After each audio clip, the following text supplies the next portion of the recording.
कभी आप ब्रह्म मुहूर्त में जगे हैं? जगकर देखिए, संध्या होने के पश्चात जब रात्रि का अंधकार सारे संसार को धीरे धीरे अपने अंधकार में निगलने लगता है, तो यही अंधकार ब्रह्म मुहूर्त में भोर होने से ठीक पूर्व तनिक अधिक काला हो जाता है।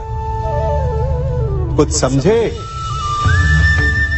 हमारा जीवन भी कुछ ऐसा ही होता है। जब हमारे जीवन की समस्याएं अपने अंत पर होती है, तो यही समस्याएं एक भीषण रूप लेकर हमारे समक्ष प्रस्तुत हो जाती है और ऐसे परिस्थिति में अधिकतर लोग हार मान जाते हैं, भय खा जाते हैं। परंतु यदि आप हार न माने, भय न खाएं, दृढ़ रहें, निरंतर आगे बढ़ते रहें, तो प्रकाश के रूप में हमारा स्वागत करने के लिए सूर्य उदय सदा हमारे समक्ष प्रस्तुत रहेगा। आपने बरगद के वृक्ष को देखा है? जितना विशाल उतना दृढ़। पतझड़ में वो सूख जाते हैं, परंतु दुर्बल नहीं होते, टूटकर गिरते नहीं। और उसके विपरीत दलदल में उपजे वृक्षों को देखिए, वो दिखने में तो बड़े होते हैं, पतझड़ आए या शीत सदा हरे भरे होते हैं, परंतु इतने दुर्बल होते हैं कि जलधारा के हल्के से वेग से वो गिर जाते हैं। परंतु ऐसा क्यों होता है?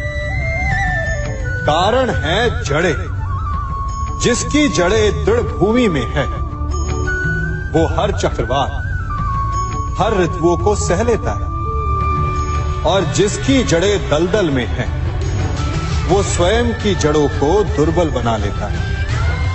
कुछ ऐसा ही मनुष्य भी होता है, जो अधर्म, कुकर्म और असत्य की धरा पर उपजा है। वो समय की एक मार भी नहीं सह पाता, और जो मनुष्य सत्य, धर्म की धरा पर उपजा है, वो हर समस्या से अविचलित हो जाता है। अब आप पर निर्भर करता है कि आप क्या बनना चाहते हैं। हमारे जीवन में मित्र और शत्रु बड़ा महत्व रखते हैं। यदि गंभीरता से सोचा जाए तो ऐसा कोई क्षण नहीं जब हम अपने मित्रों के बारे में ना सोचते हो या फिर अपने शत्रुओं के बारे में। हमारा हर कार्य या तो हमारे मित्रों के हित के लिए होता है या फिर हमारे शत्रुओं के अहित के लिए। हम हर स्थान या तो अपने मित्रों के साथ होते हैं या फिर अपने शत्रुओं के साथ। कोई नहीं चाहता कि उनका शत्रु प्रसन्न रहे। हर कोई अपने शत्रु को नष्ट कर देना चाहता है, और ऐसा करने के लिए वो हर संभव प्रयास करता है। उसे आर्थिक, मानसिक और शारीरिक हानि पहुंचाने का प्रयास करता है। परंतु यदि मैं आज आपको ऐसा मंत्र सिखाऊं जिससे आप अपने शत्रु को सदा के लिए नष्ट कर दें तो, और वो मंत्र है मित्र बनाना। अपने सभी शत्रुओं को अपना मित्र बना लीजिए और आपके सारे शत्रु स्वतः ही समाप्त हो जाएंगे। मैं क्या कर रहा हूं? मैं दिए प्रज्वलित कर रहा हूं ताकि अंधकार को मिटा सकूं। अब आप कहेंगे कि इसमें कौन सी बड़ी बात है ना? परंतु इसमें महत्वपूर्ण बात समझने के लिए यह है कि मैं क्या नहीं कर रहा हूं, और मैं अंधकार नहीं कर रहा हूं। क्योंकि अंधकार को मिटाने के लिए प्रकाश का अस्त्र तो उठाना ही पड़ता है। बुराई को बुराई से नहीं, अच्छाई से जीता जाता है। अन्याय को अन्याय से नहीं, न्याय से लड़ा जाता है। क्रोध को क्रोध से नहीं, क्षमा का साथ लेना होता है। ठीक उसी प्रकार एक लोहा लोहे को काटता है, परंतु एक ठंडा लोहा ही गर्म लोहे को काट सकता है। इसलिए यदि आपको अपने जीवन में विजयी होना है तो अपने शस्त्रों को, अपने अस्त्रों को सोच समझ कर उठाइए, क्योंकि एक अनुचित सोच परिणाम पर भारी प्रभाव डाल सकती है। आप सब सोच रहे होंगे कि ये क्या मैं करने लगा। मैं इस पौधे को जड़ से उखाड़ रहा हूं। आश्चर्य हो रहा है ना कि एक पौधे को उखाड़ना या काटना ना केवल एक अपराध है अपितु पाप भी है। तो फिर मुझे ऐसा करने की क्या आवश्यकता पड़ गई? क्योंकि कई बार विनाश ही सृजन तक पहुंचाता है। यदि नया भवन बनाना हो तो पुराने भवन को गिराना पड़ता है। व्यवस्था को परिवर्तित करने के लिए क्रांति लानी पड़ती है। और उसी प्रकार यदि किसी वृक्ष या किसी पौधे की जड़ों में घुन लग जाए या उसका मूल सड़ जाए तो उसे जड़ से उखाड़ देना ही श्रेयस्कर होता है, ताकि उस स्थल पर नए पौधे उपज सके। युद्ध करना पर्याय नहीं, परंतु कभी कभी शांति के लिए युद्ध करना आवश्यक हो जाता है। संसार में सबसे श्रेष्ठ क्या है? फूल या कांटे, प्रेम या घृणा, संपन्नता या दरिद्रता, मित्र या शत्रु? बताइए। अब आप भी कहेंगे कि भला ये कोई पूछने की बात हुई? अवश्य, फूल, प्रेम, संपन्नता और मित्र ही श्रेष्ठ है। परंतु क्या आपने अपने जीवन में कभी सोचा है कि हर एक भाव, हर एक वस्तु, हर एक घटना का एक गुण धर्म होता है? त्वचा पर जलन करने वाले फूलों से अधिक श्रेष्ठ वो कांटे हैं जिनसे आप अपने घर की बाढ़ बनाते हैं ताकि वन्य पशु आपके भीतर ना आ सके। वो प्रेम श्रेष्ठ नहीं जो आपको अंधा, लोभी, पक्षपाती बनाता। वो घृणा श्रेष्ठ है जो आपको नया मार्ग दिखाता। वो संपन्नता श्रेष्ठ नहीं जो आपको कृपण बनाता, मद्दांध बनाता। वो दरिद्रता श्रेष्ठ है जो आपको जीवन में परिश्रम करने की शिक्षा दे। कुविचार देने वाले, बुरा मार्ग दिखाने वाले मित्रों से अधिक श्रेष्ठ वो शत्रु होते हैं जो हमें जीवन का लक्ष्य दे दे। इसलिए अपने जीवन में हर वस्तु, हर भाव, हर घटना के गुण धर्म को पहचानिए और उसके पश्चात अपना चयन कीजिए। स्वर्ण। हम सभी को अपने जीवन में स्वर्ण से कभी ना कभी कुछ ना कुछ थोड़ा या अधिक मोह होता ही है ना? परंतु क्या आपने कभी सोचा कि स्वर्ण को प्राप्त कैसे किया जाता है? जब भूमिगत खदानों से स्वर्ण को निकाला जाता है तब वो एक पाषाण की भांति होता है। ऐसा पाषाण जिससे आप किसी को भी मार सकते हैं, परंतु उसे आभूषण के रूप में स्वयं के शरीर पर धारण नहीं कर सकते। यदि उसे आभूषण बनाना है तो उसे लंबी यात्राएं करनी होती है। उस पाषाण को पिघलना होता है। सुनार के हथौड़ी की अनेकों चोटें खानी पड़ती है। फिर काट छाट और उसके पश्चात जाकर वो ऐसा आभूषण बनता है जो हमें वर्षों तक, सदियों तक लुभाता रहता है। इसलिए यदि आपको समय पर विजय पानी है तो स्वयं के निर्माण पर समय देना होगा। हम सभी सुनते आए कि जो वीर होता है, साहसी होता है, शौर्यवान होता है, उसके समक्ष सारा संसार झुकता है। वीर भोग्य वसुंधर। परंतु वीरता है क्या? शौर्य क्या है? साहस क्या है? साहस युद्ध नहीं, वीरता विजय नहीं, शौर्य कभी ना गिरना नहीं। साहस किसी चुनौती के समक्ष खड़े होने का भाव है, तो वीरता उस चुनौती को उत्तर देने के लिए पूर्ण परिश्रम लगा देना है। और शौर्य का अर्थ है गिरकर फिर से उठने का साहस रखना, बार बार प्रहार करके वीरता दिखाना, निरंतर प्रयास करते रहना, निरंतर परिश्रम करते रहना। इसलिए विजयी होने से अधिक महत्वपूर्ण है शौर्यवान होना, क्योंकि जो शौर्यवान है उसे विजय मिलना निश्चित है। कभी किसी पक्षी को घोंसले की नींव बनाते देखा है? अथक परिश्रम करके तिनका तिनका बिटोर कर वो पक्षी अपना घोंसला बनाता है, अपनी संतान के लिए एक सुरक्षित घर बनाता है।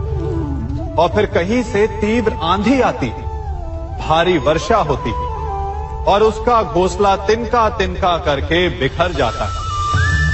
फिर वो पक्षी क्या करता है? वो रोता नहीं, ना ही विलाप करता है। वो बिना विलंब करे फिर से अपना घोंसला बनाना प्रारंभ कर देता है और सफलता पाता है। फिर हम क्यों छोटी छोटी असफलता से भयभीत होकर परिश्रम करना छोड़ देते हैं? एक बात सदा स्मरण रखिएगा, हर वृक्ष कुल्हाड़ी की एक मार से नीचे नहीं गिरता, हर चट्टान घन के एक प्रहार से नहीं टूटती। सफलता पाने के लिए अनावरत परिश्रम करना ही मात्र एक मार्ग है। स्वीकारण, सत्य का स्वीकारण मनुष्य के लिए बहुत ही महत्वपूर्ण है। जब तक मनुष्य सत्य को स्वीकार नहीं करता, उसे असत्य से लड़ने की शक्ति प्राप्त नहीं होती। जब आप भोजन करते हैं तो क्या होता है?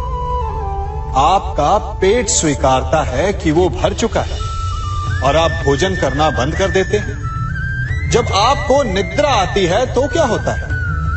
आपका मन स्वीकारता है कि आपका शरीर थक चुका है और उसे विश्राम की आवश्यकता है। उसी प्रकार जब आपको किसी व्यसन को रोकना हो तो आपको स्वीकारना पड़ता है कि बहुत हो चुका, चाहे वो लालच हो या मदिरापान।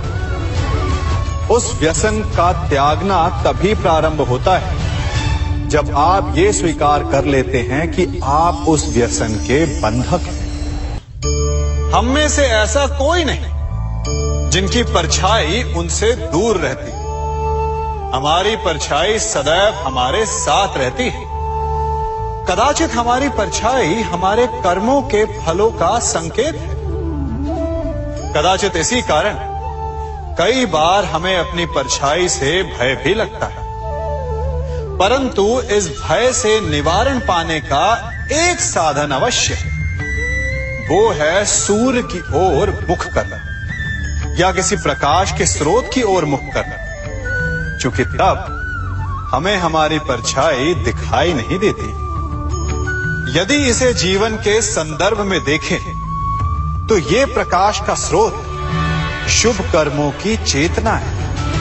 यदि आपके मन में शुभ कर्म करने की इच्छा है तो आपको कभी भी अपने कर्मों के फल का भय नहीं होगा, क्योंकि यदि आपका मन शुद्ध होगा तो आपके कर्म शुद्ध होंगे और शुद्ध कर्मों का फल कभी अशुद्ध नहीं हो सकता।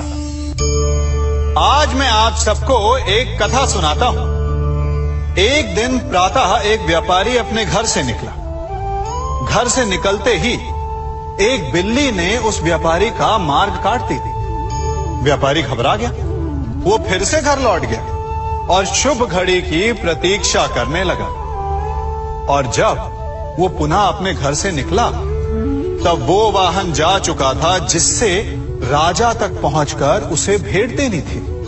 राजा को भेंट नहीं मिली। राजा क्रोधित हो गए। राजा ने उस व्यापारी का व्यापार बंद करवा दिया। इस कारण व्यापारी क्रोधित होकर घर पर अपनी पत्नी से लड़ बैठा।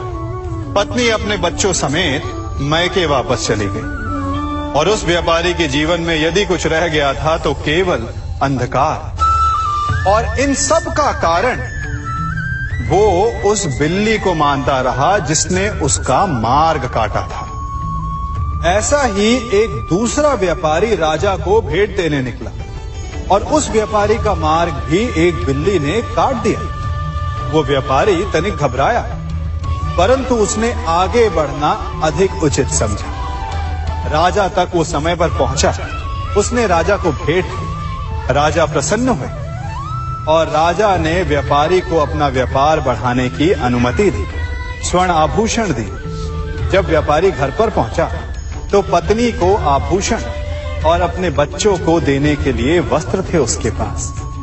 हर ओर प्रसन्नता थी।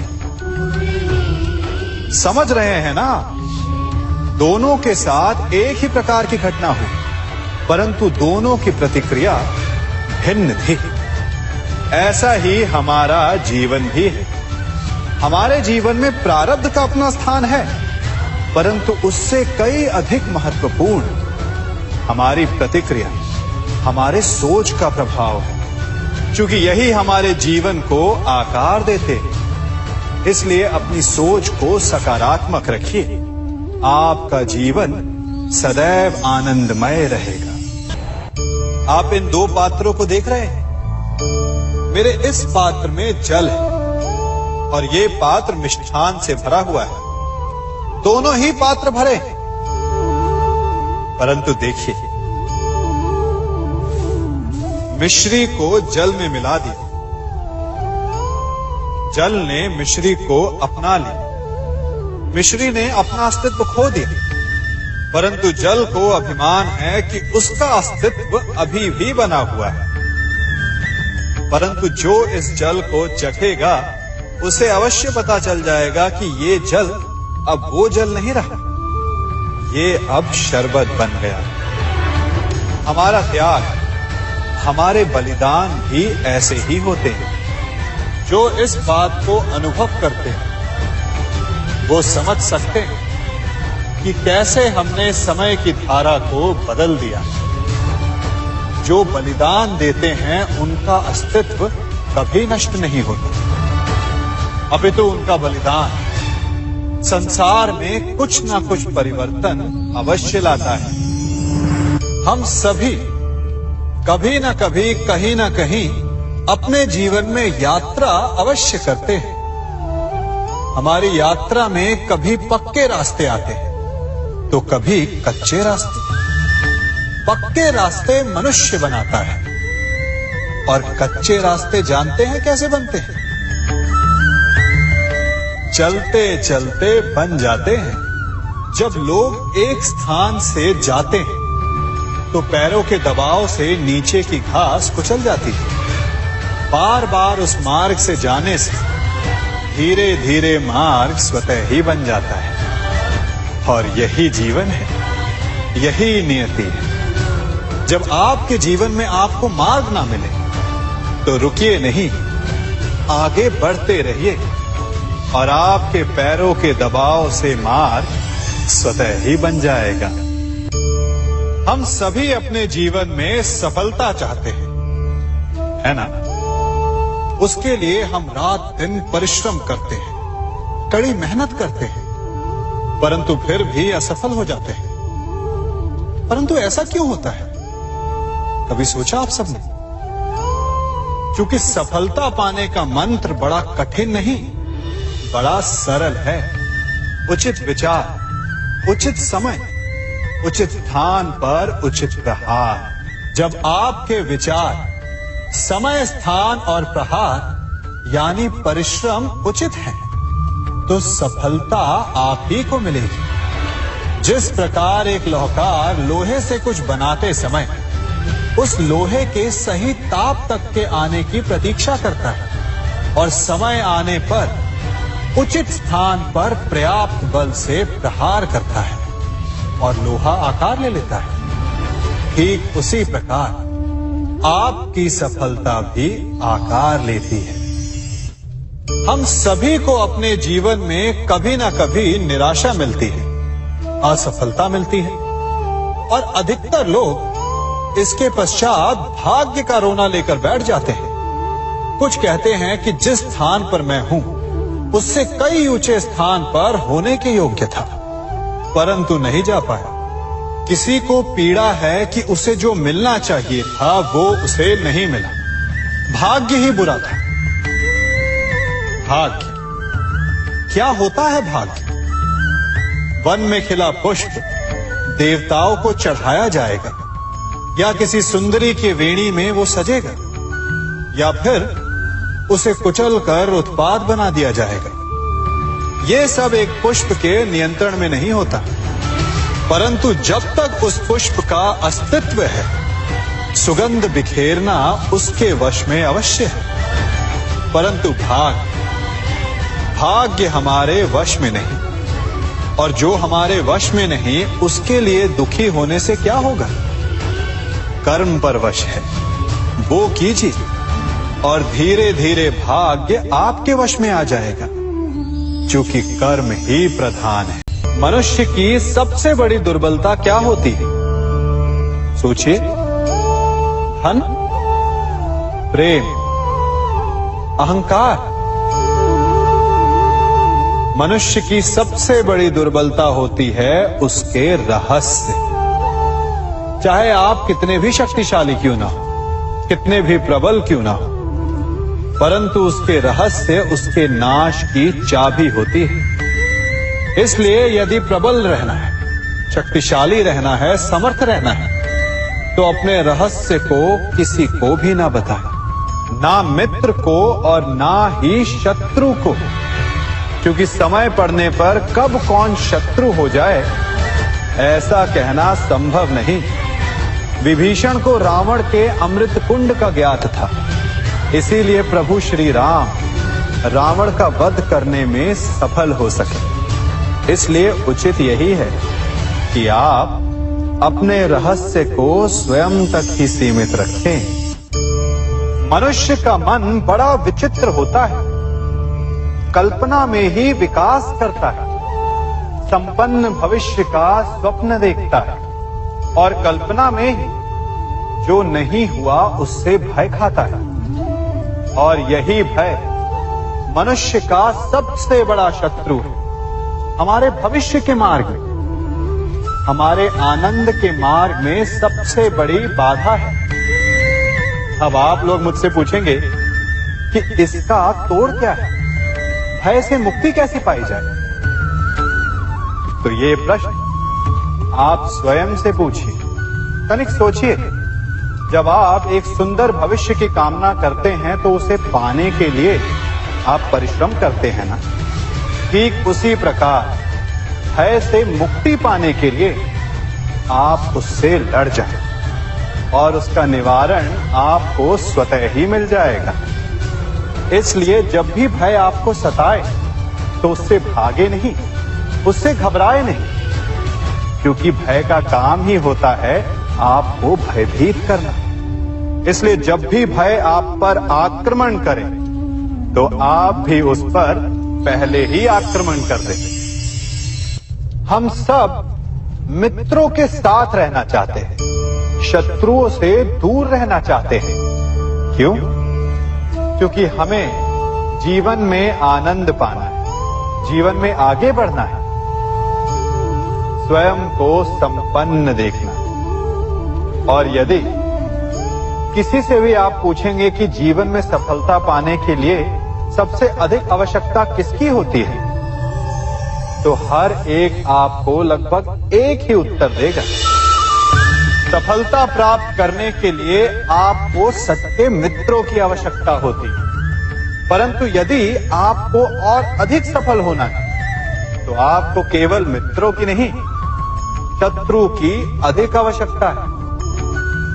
अब आप कहेंगे, ये मैंने कैसी बात कर दी? तनिक स्वयं सोचिए। जब भी संकट आता है तो मित्र क्या करते हैं? आपकी सहायता करने के लिए आपके साथ खड़े हो जाते हैं, और संकट के समय में शत्रु और बड़ा संकट बनकर हमारे समक्ष खड़े हो जाते हैं। मित्र हमें सहायता देते हैं, अपनी शक्ति देते हैं, परंतु शत्रु आपके भीतर छिपी शक्ति को बाहर लाता है, आपको और अधिक बलवान बनाता है। संगति या साथ, मित्र और साथी मनुष्य के व्यक्तित्व के लिए सबसे महत्वपूर्ण होते हैं। अब आप कहेंगे, ये कैसे? मनुष्य अवश्य अपने व्यक्तित्व के लिए उत्तरदायी होता है, परंतु मनुष्य संगति में ना चाहते हुए भी उसका व्यक्तित्व संगत की भांति हो जाता है। इन पात्रों को देख रहे हैं? मध्य में जल रखा है, इसमें दूध है और इसमें मलिन कीचड़ रखा है। यदि मैं इस जल को इस दूध में मिलाता हूं तो ये जल दूध बन जाता है, और यदि इसी जल को इस मलिन कीचड़ में मिलाता हूं तो क्या हुआ? ये जल कीचड़ बन गया। ऐसी कोई युक्ति नहीं कि जल बिना घुले मिले दूध या कीचड़ में अपना अस्तित्व बनाए रखे या उनसे अलग रहे। और ठीक ऐसा ही मनुष्य के जीवन में भी होता है। यदि एक गुणहीन व्यक्ति गुणवानों की संगत में बैठे तो उसे भी गुणवान समझा जाता है, सम्मान का पात्र समझा जाता है। और यदि एक गुणवान व्यक्ति गुणहीनों की संगत में बैठे तो उसे भी तिरस्कार मिलता है। इसलिए अपने जीवन में सदैव संगति सोच समझकर सावधानी से चुनिएगा। कभी खेत में किसी किसान को खेती करते देखा है? वो उसे सींचता है, उसे जोतता है, पशु पक्षियों से खेत की फसल की रक्षा करता है। परंतु एक बात का वो सबसे विशेष ध्यान रखता है कि कहीं खेत में खरपतवार ना उग जाए, क्योंकि एक खरपतवार खेत की सारी फसल को नष्ट कर सकती है। ठीक उसी प्रकार यदि वंश की कोई संतान खोटी निकल जाती है तो वो समूचे वंश का सर्वनाश कर देती है। इसीलिए संतान के लालन पालन में विशेष ध्यान देना आवश्यक होता है, क्योंकि संतान वो फसल होती है जो वंश के आने वाले समय को महान बना सकती है या फिर वंश का पतन भी कर सकती है। मनुष्य भी बड़ा विचित्र प्राणी है। अपनों से नीचे के स्तर के लोगों को वो हे दृष्टि से देखता है, उनका उपहास उड़ाता है, उनसे बार बार कहता है कि तुम्हारा कुछ नहीं हो सकता, तुम भविष्य में कुछ नहीं कर पाओगे। जब मनुष्य के पास धन संपत्ति मान होता है तो वो दूसरों का आदर नहीं करता, परंतु वो एक बात भूल जाता है कि उससे भी अधिक शक्तिशाली कोई अस्तित्व में है, और वो है समय। काल काल अपना चक्र कब बदलेगा ये कोई नहीं जानता। समय अपनी करवट कब लेगा ये कोई नहीं जानता।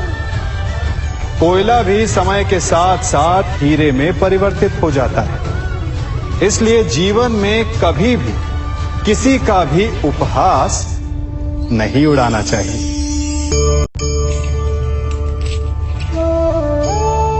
बड़ी विकट समस्या है। मुझे स्मरण ही नहीं हो रहा कि इस गुच्छे की कौन सी चाबी इस ताले को खोलेगी। बड़ी देर से प्रयास कर रहा हूं, परंतु ये ताला खुल ही नहीं रहा।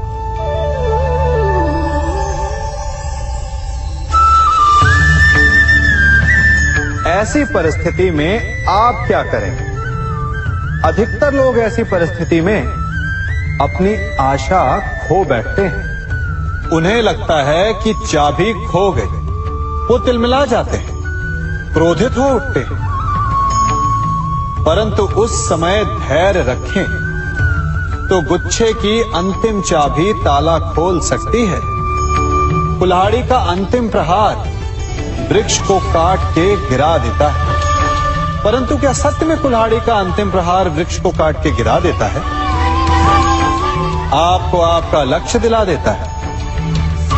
नहीं, आपका निरंतर प्रयत्न ही आपको सफलता दिलाता है। जब आपका मन निराश हो तो अपने कार्य में दुगनी उत्साह से जुट जाए, क्योंकि अनावरत बहता जल ही कठोर चट्टान को काट सकता है। सफलता का मूल है परिश्रम, प्रयास और आशा। मनुष्य का जीवन ऋतुओं के समान होता है। आज ग्रीष्म तो कल वर्षा, परसों शीत तनिक संकट आया तो हम संयम खो बैठते हैं, तनिक ऋतु बदली तो हम अधीर हो जाते हैं। अपने आक्रोश में, अपने क्रोध में हम उनसे ही संबंध बिगाड़ लेते हैं जो हमारे अपने होते हैं। क्यों ऐसा होता है ना? हमें लगता है कि हमारे अपने हैं, फिर से मना लेंगे, परंतु स्मरण रखिए, सदा ऐसा करना संभव नहीं होता। सागर की उछलती लहरों को तट सहता है, और यदि तट ही टूट जाए तो बाढ़ आ जाती है। हमारे संबंध भी दूध की भांति होते हैं। दूध तपकर उबल सकता है, परंतु यदि उसमें खटास आ जाए तो वो फट भी जाते हैं। और फटे दूध को चाहे जितना मत लो, उसमें से माखन नहीं निकलेगा। इसीलिए अपने संबंधों को संभल कर निभाना चाहिए। कभी चुंबक को देखा है कैसे वो लोहे की ओर आकर्षित होता है, और कैसे वो लोहे को अपनी ओर आकर्षित करता है? चूंकि उसके स्वभाव में ही आकर्षण है। हम सबके भीतर भी एक ऐसा ही चुंबक होता है, विचार का चुंबक, जो सदा अपने ही जैसे विचारों को आकर्षित करता है। हम जो बोते हैं वही काटते हैं। उसी प्रकार हम जैसा सोचते हैं वैसा ही पाते हैं। साधु ईश्वर का नाम जपता है तो उसे ईश्वर मिल जाता है। अर्थात फल हमारी सोच पर निर्भर करता है। ओस की बूंद यदि केले के पत्ते पर गिरे तो वो कपूर बन जाती है, सीप में गिरे तो मोती, और यदि विषधर के मुख में गिरे तो विष। बूंद एक है, परंतु उसके प्रारब्ध भिन्न है, क्योंकि उसे आकर्षित करने वालों का व्यवहार भिन्न है। इसलिए यह आप पर निर्भर करता है कि आपको भविष्य में विष चाहिए या अमृत। स्मरण रखें, हम वही बन जाते हैं जैसा हम सोचते हैं, जैसा विश्वास रखते हैं। यह आपका विश्वास ही है जो ये निर्धारित करेगा कि आपको विष मिलेगा या अमृत। इसलिए अपनी सोच को सुदृढ़ रखिए, सकारात्मक रखिए, और फल भी सकारात्मक ही आएगा। जब से ये सृष्टि बनी है, नदी की धारा और चट्टान के मध्य सदा संघर्ष रहा है, परंतु हर बार चट्टान की कठोरता को हारना पड़ता है, और नदी की धारा कोमल होते हुए भी कठोर चट्टान को काट देती है। कभी सोचा है क्यों चट्टान इतनी कठोर और जल इतना कोमल, चट्टान इतनी दृढ़ और जल इतना लचीला, फिर भी सदा जल कठोर चट्टानों के मध्य से अपना मार्ग बना ही लेती है?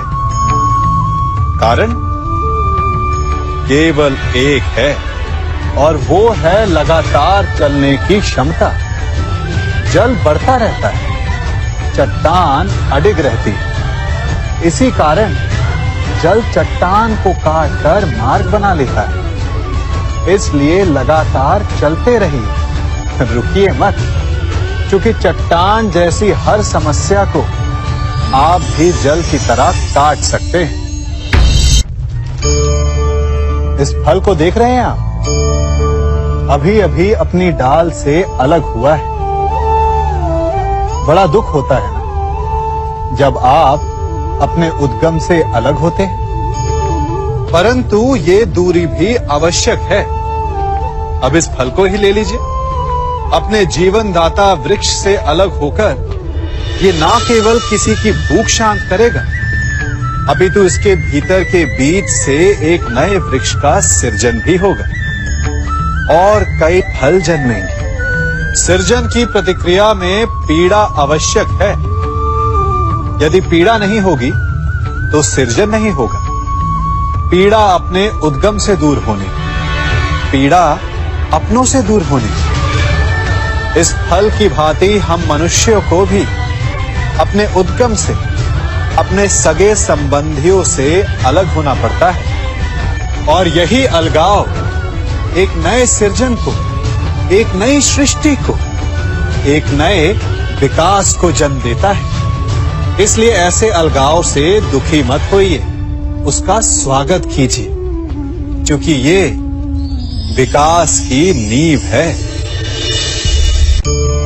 अपराध वो भावना है जिसके कारण संसार में सदा दुख ही व्याप्त रहता है। हम सब अपराधियों से घृणा करते हैं, उन्हें कोसते हैं, परंतु क्या कभी विचार किया है कि कोई भी जन्म से अपराधी नहीं होता?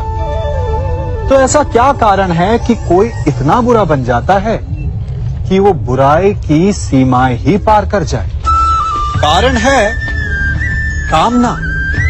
यदि कामना पर नियंत्रण ना रखा जाए, यदि कामना को पूर्ण करने के लिए परिश्रम ना किया जाए, तो वो तृष्णा में बदल जाती है और तृष्णा लालच में, और लालच छल में, और छल करते ही मनुष्य अपराध की ओर अपने पग बढ़ा देता है।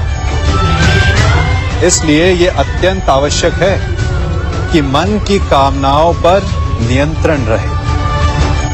यदि मन पर नियंत्रण रहेगा तो अपराध पर स्वयं ही नियंत्रण हो जाएगा।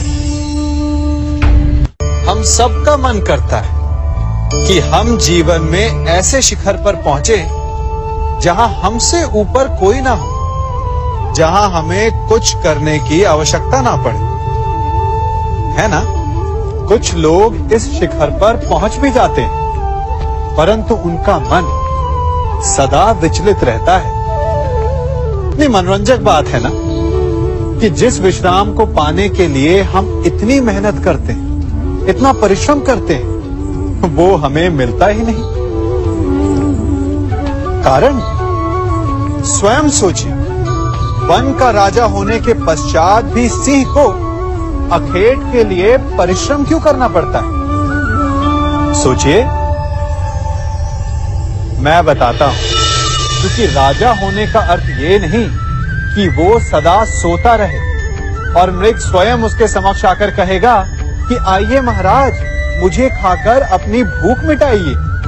तो समझ लीजिए, कार्य आपके परिश्रम से संपन्न होते हैं, केवल कामना से नहीं। यदि आप नीचे हैं तो सदा स्मरण रखें कि आपका परिश्रम ही आपको ऊंचाइयों पर ले जाएगा, और यदि आप ऊंचाई पर हैं तो वहां पर भी रहने के लिए आपको निरंतर परिश्रम करते रहना होगा। अर्थात परिश्रम से मुक्ति नहीं है, क्योंकि परिश्रम ही जीवन है। सबसे अधिक महत्वपूर्ण क्या है? जीवन, या जो जीवन में पाया, यात्रा, या यात्रा पूर्ण करने के बाद पाया गया लक्ष्य, कर्म या उसके फल? बहुत ही महत्वपूर्ण परंतु विकट प्रश्न है ना? परंतु तनिक धीरज से सोचेंगे तो इसका उत्तर अधिक कठिन नहीं है। यदि जीवन यात्रा है तो उसका लक्ष्य क्या होना चाहिए? स्वयं सोचिए। मान, संतान, धन? नहीं ना।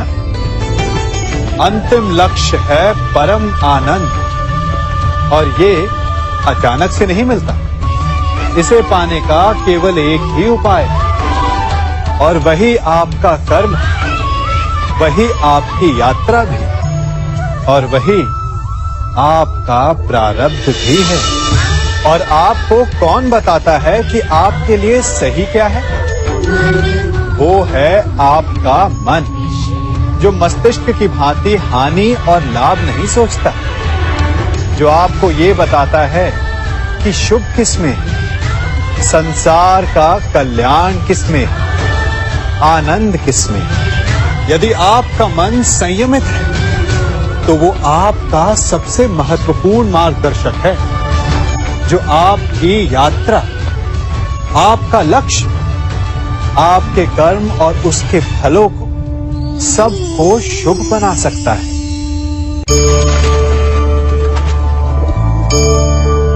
इन पक्षियों को देख रहे हैं आप? इनका उड़ना वायु में इतना संतुलन मुक्त कर देता है ना? इन्हें उड़ते देख आपके मन में भी इच्छा होती होगी कि इन्हीं की भांति आप भी स्वतंत्रता से उड़ पाएं। ईर्ष्या होती है ना, जब आप इन्हें खुले आकाश में ऐसे विचरण करते देखते हैं। पर कभी सोचा है इस उड़ान को, इस स्वतंत्रता को पाने के लिए कितना परिश्रम, कितना अभ्यास किया होगा इन्होंने? आकाश में उड़ने से पूर्व धरती पर कितना गहन परिश्रम किया होगा इन्होंने। इनके माता पिता ने पहली बार जब इन्हें पंख फड़फड़ाने को उकसाया होगा तो कितनी बार गिरे होंगे। पहली बार वायु में उड़ते समय कितना भय लगा होगा इन्हें। अपनी पहली उड़ान के पश्चात धरती पर उतरते समय गिरकर कितनी चोट खाई होगी। इस उड़ान का, इस स्वतंत्रता का ये मूल है। यदि आप ये दे सकते हैं तो अवश्य आप भी इस स्वतंत्रता को पा सकते हैं। इन पक्षियों की भांति ही अपने चारों ओर जब भी आप किसी सफल मनुष्य को देखें तो उससे ईर्ष्या ना करें। उसके परिश्रम और पीड़ा को समझने का प्रयास करें जो उसने यहां तक पहुंचने में पाई है। प्रेरणा लें, प्रयास करें और स्वयं भी सफल हो जाएं।